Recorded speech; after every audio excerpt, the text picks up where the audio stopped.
Desde agosto de 1921, Zé Saturnino estava morando na fazenda Jatobá, a légua e meia de Vila Bela, sob proteção do primo segundo, Francisco Alves da Fonseca Barros, o Chico Alves do Exu.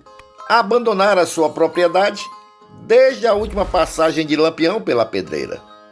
Cansado de esperar por uma solução para o seu problema, em fins de 1926, resolveu entrar para a polícia. Zé Saturnino sentou praça na Força Pública de Pernambuco a 1º de novembro de 1926.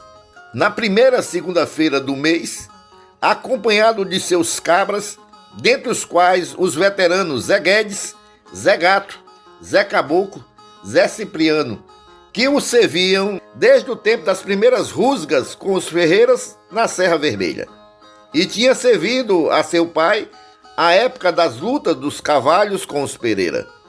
Entraram todos como soldados, mas Teófane Torres, no mesmo dia, concebeu uma forma imaginosa de promover Zé Saturnino a sargento. A cerimônia virou peça de folclore. O Major Teófanes mandou Zé Saturnino sentar-se atrás de uma mesa na sala do quartel de Vila Bela e depois os novos soldados em sua frente, em 2 filas. Quando tudo estava pronto, Teófanes ordenou: "Levanta-te, soldado Zé Saturnino." Zé Saturnino levantou-se e ficou em posição de sentido. Aí o major ordenou outra vez: "Senta-te, cabo José Saturnino." Zé Saturnino sentou-se e os soldados lhe prestaram continência. Nova ordem do major: "Levanta-te, sargento José Saturnino." Zé Saturnino levantou-se, pondo-se de novo em posição de sentido. Os soldados prestaram continência. O major Teófanes deu um passo atrás e bradou: "Descansar!" O major Teófanes deu a Zé Saturnino o posto de segundo sargento. O próprio major passou-lhe as primeiras instruções de guerra. Zé Saturnino recebeu o comando de uma volante de 100 soldados e, auxiliado pelo aspeçada Manuel Neto, meteu-se na Caatinga à procura de Lampião.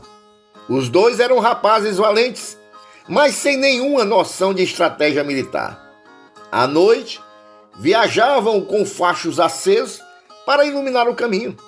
Vendo que caminhavam para a morte, logo no segundo dia, 17 soldados desertaram. Saturnino foi primeiro à Serra Vermelha para ver como estava a sua fazenda. Esteve em São Francisco. Ao chegar a Santa Maria, atual Tupananci, no dia 10 de novembro de 1926, teve uma boa notícia. Lampião acabava de sair dali. Tinha dançado a noite toda. Seguindo a pista deixada pelos cangaceiros, a tropa passou por Campos Bons, Cachoeira, Exu e Arapuá, indo pernoitar na fazenda Icó.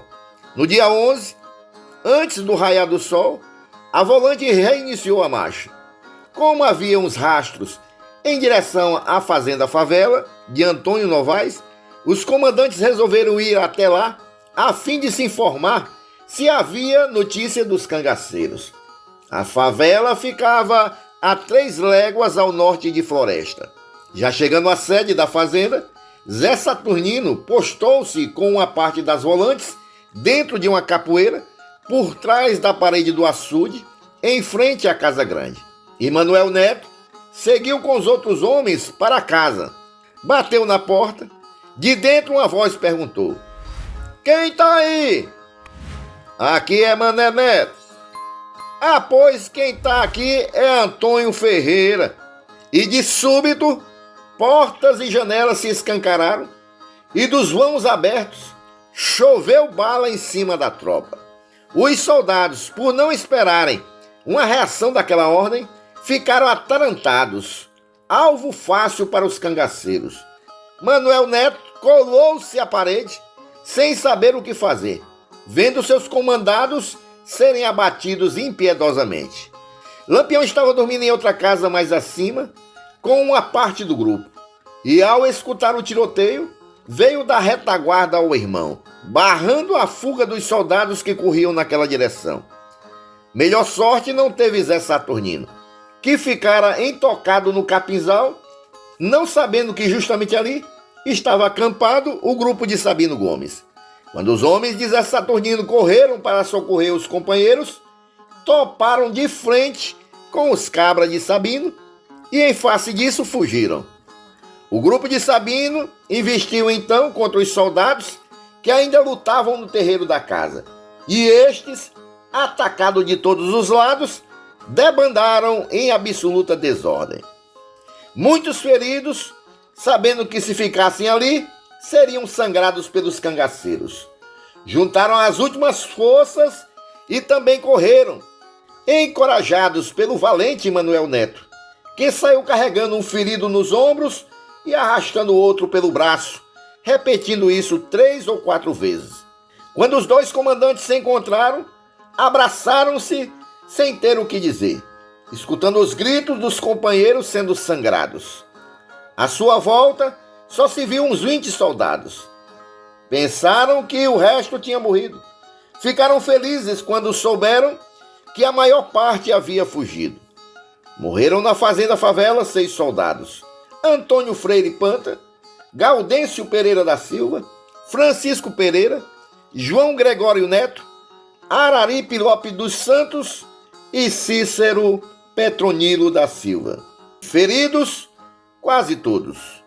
Entre os cangaceiros, apenas um morreu e 5 receberam ferimentos. O medroso e incompetente capitão Muniz de Farias jogou toda a culpa em cima de Manuel Neto. Mané Neto se alistou no sertão, não passou por nenhuma instrução militar, não tem experiência e nem capacidade para assumir o comando de uma força em operações. Ele conduz a tropa como quem leva uma boiada para um matadouro. Mas se faltava instrução, sobrava coragem. E Manuel Neto foi promovido a cabo. Zé Saturnino perdeu o comando da volante. Incorporou-se então a volante de Euclides Flor. Com o tempo, voltou a chefiar pequenos grupos.